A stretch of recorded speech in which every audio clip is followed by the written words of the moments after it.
Since humans began telling stories, they've been envisioning the end. How will it come about?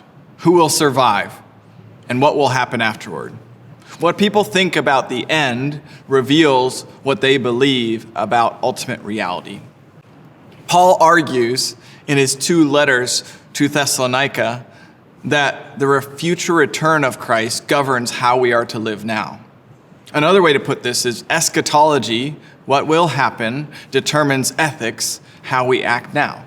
Despite suffering, there is hope. Paul had visited Thessalonica in his 2nd missionary journey, which you can read about in Acts 17. The message Paul proclaimed had caused persecution because it was interpreted as defying Caesar. Paul and Silas had to leave, and now Paul writes his first letter to reconnect with them after learning from a report from Timothy that they were still suffering, but actually doing okay despite the persecution. Paul spends, as you can see on your chart here, the first half of the letter describing his own ministry to them, in case they doubted his sincerity. They should remember his presence among them and how he had tried to come to them in his absence.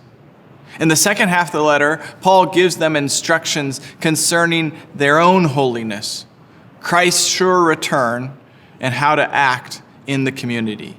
Laced throughout the letter is the theme of Christ's return and how it is to spur on holiness and hope. He gives the longest description of the events of Christ's return that we have in any of his letters. Not long after Paul wrote 1 Thessalonians, he gets another report that the problems that he had addressed had actually gotten worse. The persecution had intensified, and those in Thessalonica were still confused about Christ's return.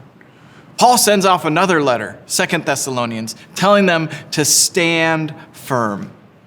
He encourages, as you can see on the chart, them by recounting their fortitude in persecution in chapter 1. He enlightens them again concerning Christ's return in chapter 2.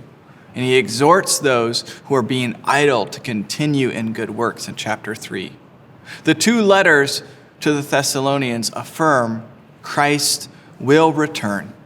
When he does, he will punish those who mistreat God's people and save those who are loyal to him.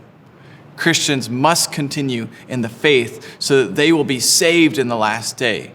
The future return of Jesus should determine how we act in the present.